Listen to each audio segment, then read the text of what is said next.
الله الرحمن الرحيم يثبت الله الذين آمنوا بالقول الثابت في الحياة الدنيا وفي الآخرة ويضل الله الظالمين ويفعل الله ما يشاء صدق الله مولانا العظيم وصدق رسوله النبي الأمي الكريم ونحن على ذلك لمن الشاهدين والشاكرين والحمد لله رب العالمين. گزشتہ آیات میں اللہ تبارک و تعالیٰ نے کلمہ توحید کو کلمہ طیبہ فرمایا تھا اور اس کی تشبیہ تھی شجرہ طیبہ، جس سے مراد کھجور کا درخت تھا۔ اللہ تبارک و تعالیٰ نے فرمایا تھا کہ جیسے اس درخت کے اندر 3 صفات ہیں، ایسے ہی کلمہ طیبہ کی بھی 3 صفات ہیں۔ اس درخت کی جڑ بڑی مضبوط ہوتی ہے، اس کا تنا اس کے لیے ثبات ہوتا ہے، اور اس کی شاخیں فضا میں پھیلی ہوتی ہیں۔ ایسے ہی کلمہ جو ہوتا ہے مومن کے دل سے اس کی تصدیق ہوتی ہے اور زبان سے اس کا اقرار ہوتا ہے، اور اعضاء اور جوارح سے اس کلمے کے احکام اور اعمال وہ پھیلتے ہیں، جیسے درخت کھجور کے درخت کی شاخیں فضا میں پھیلتی ہیں، اور جیسے یہ سدا بہار ہوتا ہے اور سدا بارآور ہوتا ہے، ایسے ہی مومن کو سے دوسرے انسانوں کو ہمیشہ فائدہ پہنچتا ہے۔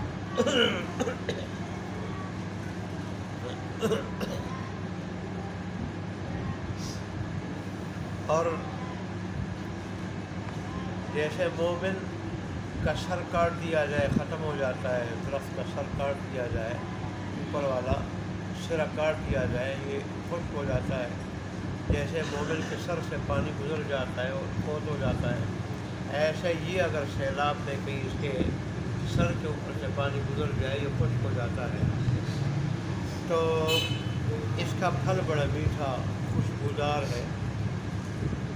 اور ایسے ہی مومن کے ایمان کے ثمرات اس کو نباتات، جماعتات، جاندار، حیوانات سارے کے سارے جو ہے نا وہ اثرات لیتے ہیں، ان پہ اثرات پڑتے ہیں۔ اس لیے تو مومن کے لیے ہر چیز دعا کرتی ہے، فضا میں پرندے، پانی کے اندر مچھلیاں وغیرہ، بلوں سوراخوں کے اندر چونٹیاں وغیرہ۔ تو بہرحال اللہ تبارک و تعالیٰ نے ایمان کی تشبیہ دی تھی شجرہ طیبہ کھجور سے، اور کفر شرک کو تشبیہ دی تھی کفر اور شرک کی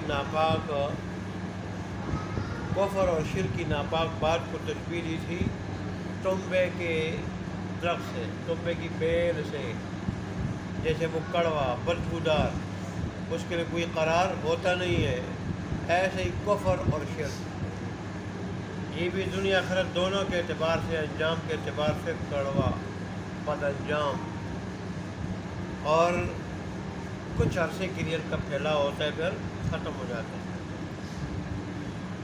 اور ایمان ہمیشہ کے لیے قائم رہتا ہے۔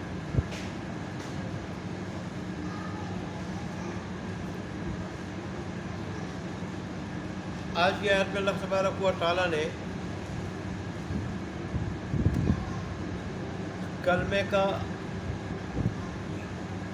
کلمہ توحید کا ایمان والوں کو جو فائدہ پہنچتا ہے دنیا آخرت دونوں میں، اس کا ذکر فرمایا۔ کلمہ توحید مومن کے حق میں بہت بڑی نعمت ہے۔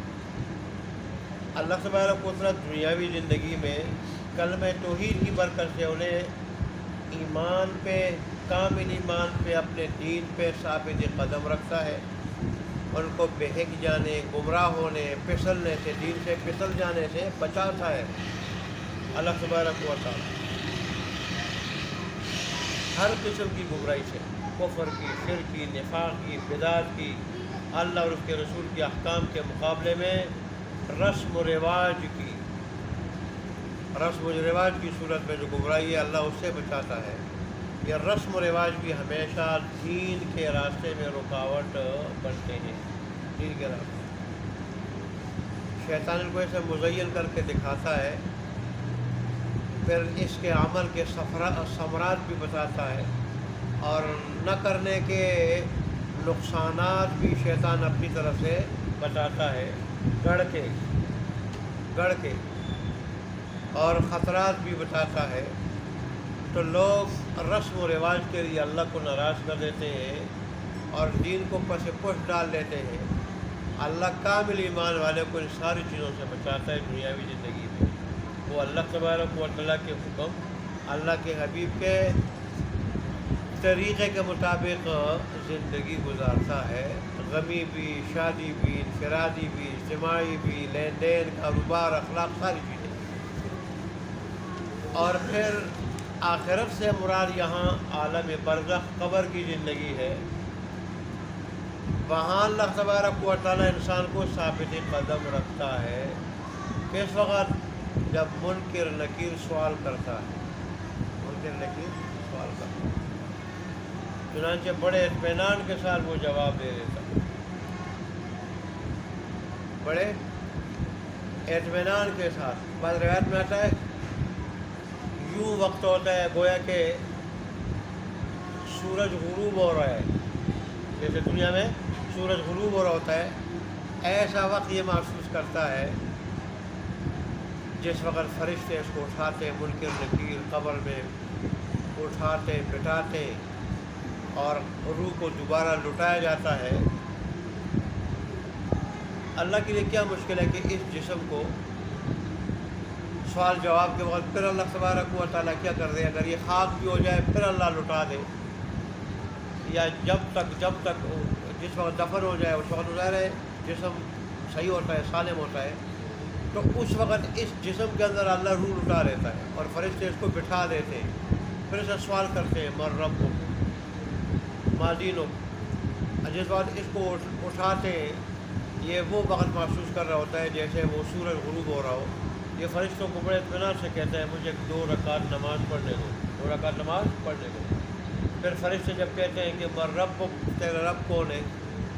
یہ کہتے ہیں ربی اللہ، میرا رب اللہ ہے۔ وہ جب پوچھتے ہیں ما دینک، تیرا دین کیا ہے؟ یہ کہتے ہیں کہ دینی الاسلام، میرا دین اسلام ہے۔ پھر وہ جب منکر نکیر فرشتے پوچھتے ہیں من نبیک، تیرا نبی کون ہے؟ تو یہ کہتا ہے نبی محمد صلی اللہ علیہ وسلم۔ اور پھر جب پوچھتے ہیں کہ یہ سوال اگر کریں کہ اللہ نے تمہارے درمیان جس شخص کو مبعوث فرمایا تھا تو اس کے بارے میں تمہارے کیا خیال ہے؟ یہ نام لے کے کہتا ہے وہ اللہ کا رسول ہے، میرا اس پہ ایمان ہے۔ اور پھر فرشتوں کو کہتے ہیں مجھے آرام کرنے دو، بڑے اطمینان سے۔ پھر ریشمی بستر اس کے لیے لائے جاتے ہیں، منگوائے جاتے ہیں جنت سے، وہ اس پہ یہ آرام کرتا ہے، اور اس کے لیے پہلے جہنم کی کھڑکی کھولی جاتی ہے آرام سے پہلے، اور فرشتے کہتے ہیں اگر تو نے یہ جوابات نہ دیے ہوتے، دنیا میں آپ نے ایمان والی زندگی نہ گزاری ہوتی، یہ تیرا ٹھکانہ ہوتا۔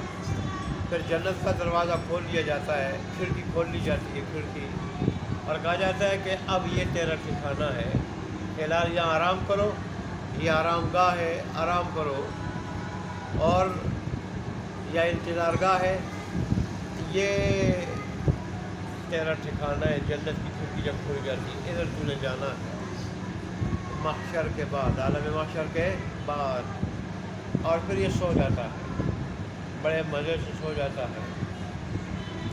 پہلے میں نے آپ کے سامنے روایت ذکر کی کہ سرانے سے ایمان آ جاتا ہے خوبصورت نوجوان کی شکل میں، اور اسی طرح دوسری طرف نماز آ جاتی ہے، پاؤں کی طرف سے صدقات آ جاتے ہیں، قرآن کی اس طرح تلاوت بھی آ جاتی ہے خوبصورت جوانوں کی شکل میں، اور اس کے کہتے ہیں کہ گھبرانا نہیں، اس طرح جواب دینا ہے۔ بعد میں پوچھتے ہیں کون ہو، کوئی کہتا ہے تمہارا عمل، کوئی کہتا ہے نماز، اور کوئی وہ نوجوان کہتا ہے کہ تیرا صدقہ وغیرہ، تیرا ایمان۔ اس کی تو یہ حالت ہوتی ہے۔ اور فرشتے بھی بڑے حسین و جمیل شکل میں آتے ہیں، یہ منکر نکیر فرشتے بھی۔ رسول اللہ صلی اللہ علیہ وسلم جب کسی مردے کو دفناتے تو فرماتے ہیں کہ ابھی اپنے بھائی کے لیے مغفرت کی دعا کرو، پہلے مغفرت کی دعا کرو کہ اللہ سے معاف کر دے، اور پھر استقامت کی دعا کرو۔ اس سے سوال ہو رہا ہے، اس سے کیا ہو رہا ہے؟ سوال ہو رہا ہے استقامت کی، کہ منکر نکیر فرشتوں کے سوالات کے وقت اس کو ثابت قدمی نصیب ہو جائے، ثابت قدمی۔ تو البتہ قبر کا ایک ضغطہ ہوتا ہے، اللہ اگر کسی کو بچائے تو بچائے۔ یہ تو بعض روایت میں آتا ہے کہ ایمان والے نیک آدمی کو بھی ہوتا ہے کہ قبر یہ آزمائش ہوتی ہے، اور شاید اللہ تبارک و تعالیٰ قبر کی سختی دکھاتا ہے کہ اگر تیرا ایمان نہ ہوتا، ایمانی زندگی نہ ہوتی، پھر قبر تیرے ساتھ یوں کرتا، قبر تیرے ساتھ یوں سلوک کرتا۔ قبر کا ضغطہ اس کو کہتے ہیں کہ قبر کو اللہ حکم دیتا ہے سمٹ جا، وہ سمٹ جاتی ہے، اس کی پسلیاں آپس میں دھن جاتی ہے، اور پھر اگر ایمان والا ہے پھر صحیح ہو جاتا ہے، لیکن اگر ایمان والا نہ ہو پھر یوں ہوتا رہتا ہے، یوں ہوتا رہتا ہے، پسلیاں ٹوٹے پھر جوڑے پھر ٹوٹے، کتنی تکلیف ہوتی ہے۔ ایمان والے کو بھی شاید اللہ ایمانی زندگی کا فائدہ بتاتا ہے، اور شاید اس کی تکلیف بھی محسوس نہ کرے جو ہوتی ہے، لیکن تھوڑا بہت احساس اللہ دلاتا ہے۔ ایمانی زندگی نہ ہوتی تو پھر جو جیسے سعد بن معاذ ہو، غزوہ احد میں یہ پہلے زخمی ہوئے پھر شہید ہوئے۔ یہ وہ صحابی رسول ہیں رضی اللہ تعالیٰ عنہ صلی اللہ علیہ وسلم کہ رسول اللہ صلی اللہ علیہ وسلم فرماتے ہیں کہ اس کے جنازے میں 70,000 فرشتے اوپر سے اترے، 70,000 فرشتے اوپر سے اترے، لیکن رسول اللہ فرماتا ہے کہ ان کو بھی قبر نے ضغطہ دیا ہے، دبایا ہے، دبوچا ہے، دبایا ہے۔ تو بہرحال یہ دبوچنا اگر مستقل بے ایمانی کی شکل میں ہو، بدعملی کی شکل میں ہو تو اللہ اسے پناہ میں رکھے۔ اچھا، فرشتے سے سوال جواب کرے، وہ کافر ہو، مشرک ہو، منافق ہو اور بدعمل مسلمان ہو، تو وہ پھر کیا کہتا ہے؟ وہ کہتا ہے ہا وہا اللہ ادری، ہائے افسوس، ہائے افسوس میں نہیں جانتا، ہائے افسوس، ہائے افسوس میں نہیں جانتا۔ بارے ترجمے کو کرتے ہیں ہائے ہائے میں نہیں جانتا، میں نہیں جانتا میرا رب کون ہے۔ رب کو قبر میں وہی جانے گا جس نے دنیا میں جانا ہوگا، جو دنیا میں رب کو نہ جانے وہاں بھی نہیں جانے گا۔ جاننے کا مطلب کیا ہے؟ رب کی مان کے چلاؤ، رب کی، دیکھیں میں بھی رب رب کہہ رہا ہوں، آپ بھی رب رب سن لیں اور کہہ رہے ہیں رب رب، کہتے ہیں سارے، لیکن جس نے رب کی اطاعت نہ کی، رب کو حقیقی معنی میں رب نہ جانا، اس کی چاہت کے مطابق، حکم کے مطابق زندگی نہ گزاری، وہاں بھول جائے گا رب کو، پھر کہے گا ہا وہا اللہ ادری، ہائے ہائے میں نہیں جانتا۔ ایسا ہی سوال ہوگا دین کے بارے میں، ہائے ہائے میں نہیں جانتا، ہائے ہائے نبی کے بارے میں میں نہیں جانتا۔ پھر کیا ہوگا؟ صحیحین کی روایت میں کوئی کمزور روایت نہیں ہے، وہ گرز والی بات جو ہے کہ پھر ان فرشتوں کے پاس منکر نکیر اور انتہائی بد شکل ہوتے ہیں، ایسے آدمی کے پاس جب آتے ہیں، مومن کے پاس انتہائی حسین و جمیل شکل میں، اور ایسے آدمی کے پاس کالی سیاہ شکل میں اور نیلگوں آنکھیں ہوتی ہیں، نیلگوں آنکھیں، اور پھر گرز مارتے ہیں۔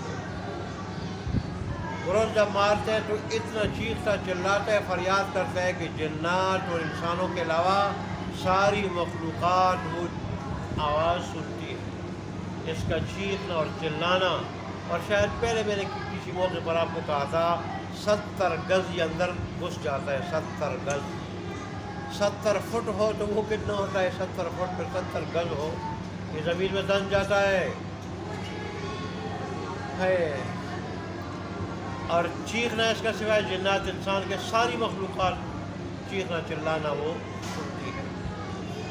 اور یہ اس پہ 99 سانپ مسلط کیے جاتے ہیں، 99 سانپ وہ ڈنستے، اور وہ جب ایک مرتبہ اس کو ایک سانپ ڈنستا ہے تو یہ راگ بن جاتا ہے، خاک بن جاتا ہے، پھر صحیح ہوتا ہے، پھر راگ. پھر آج میں نے ان کے بارے میں غالباً تفسیر قرآن میں پڑھا کہ سانپ اتنے زہریلے ہوتے ہیں، اتنے زہریلے کہ ایک سانپ اگر دنیا کی طرف ایک مرتبہ پھونک دے تو پھر دنیا میں کوئی چیز نہ اگے، کوئی چیز نہ اگے. اتنا سخت زہر ہے جو اس آدمی کو 99 سانپ 99 کم 100 سانپ ڈستے رہتے ہیں.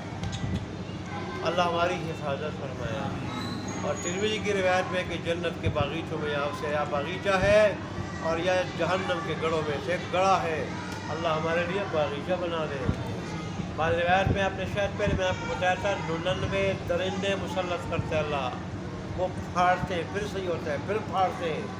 کتنا درد ہوتا ہوگا، یہاں کتنا درد ہے، وہاں کا درد تو یہاں سے 70 گنا زیادہ سخت ہوگا. ایک چیتے کو دیکھ لے تو سارا شہر خالی ہو جاتا ہے، اور پھر ببر شہر ہو، پھر کئی شہر ہو، پھر وہ 99 وہاں کے درندے ہو، وہ کیسے ہوں گے؟ وہاں کے تو بچھو کے بارے میں آتا ہے کہ خچر جتنا بڑا ہوتا ہے، خچر جتنا.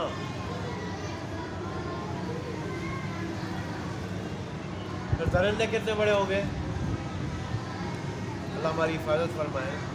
تو اللہ فرماتا ہے کلمہ طیبہ کی برکات ذکر ہو رہی ہے.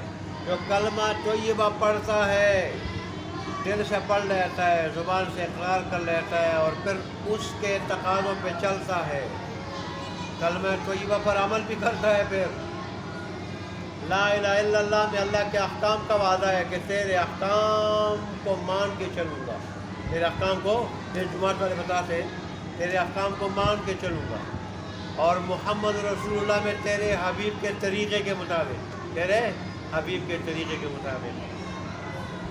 تو ظاہر ہے جو بندہ اس کلمے کا جو تقاضا ہے، جو اس کے مطابق چلے گا، اللہ کے احکام پر، اللہ کے حبیب کے طریقے کے مطابق عمل کرے گا، کے خلاف نہیں جائے گا، نہیں چلے گا. اللہ ایسے کلمہ پڑھنے والے، کلمہ پہ عمل کرنے والے، اس کے تقاضے کے مطابق زندگی گزارنے والے آدمی کو دنیا میں گمراہی سے بچاتا ہے، اور قبر میں منکر نکیر جو سوال کرے گا اس وقت اللہ تبارک و تعالیٰ پھسلنے سے بچائے گا. اور کافر اور مشرکوں کا حال آپ نے سن لیا. اچھا میں ایک بات بتاتا ہوں، روز میں بھول جاتا ہوں، بڑی اہم بات ہے. یہ مفتی ظفر علی خان صاحب بہت بڑے اللہ والے گزرے ہیں، بہت بڑے عالم اور بہت بڑے اللہ والے. جہاں تک میں نے ان کی وہ ویڈیوز جو ہے نا سنی تو نہیں، لیکن اوپر سرخی عنوان ہے کہ جب اللہ تبارک و تعالیٰ نے ایک جن کو مفتی ظفر علی خان صاحب کی خدمت کے لیے مقرر کیا، اور بعض میں یہ بھی ہے کہ ان کی ملاقات حضرت خضر علیہ السلام سے ہوئی. انہوں نے اصل میں جو بتانا چاہتا ہوں یہ، انہوں نے بواسیر کا ایک علاج بتایا ہے، اور بڑا آسان بتایا ہے. بڑا گندا مرض ہے، گندا، اور بڑی بےزتی کرانے والا مرض ہے. بواسیر والا انسان نہ نماز نہیں پڑھ سکتا ہے، کئی امام ہو پڑھا نہیں سکتا، پھر وہ مسند پہ اگر کئی استاد ہو مسند پہ بیٹھ نہیں سکتا، اور ایسی بری بیماری ہے خاص کر خونی بواسیر. انہوں نے ایک علاج بتایا، علاج بڑا آسان. وہ کہہ رہے استنجا جب کرتے ہیں، استنجا پانی سے، تو لوٹے کے بجائے اور ہاتھ باندھنے کے بجائے، ٹیشو استعمال کرنے کے بجائے بڑا استنجا پریشر والا ایک آلہ ملتا ہے آج کل، پریشر والا، انہیں جو بڑے غسل خانوں میں لگا ہوتا ہے، یوں دباتے ہیں تو پریشر. وہ کہتے ہیں جتنا زیادہ پریشر والا ہو، تیز پریشر والا، اس کے ساتھ استنجا کرے تو کچھ عرصہ استنجا کرنے کے بعد بواسیر کی بیماری جڑ سے ختم ہو جاتی ہے. اور کہتے ہیں میرا تجربہ ہے، اور ان کے کہنے سے میں نے خود بھی تجربہ کیا، اور میں نے اس کو بڑا مفید پایا. تو اور الحمدللہ کوئی 18 سال پہلے مجھے تکلیف ہوئی تھی، پھر وقتاً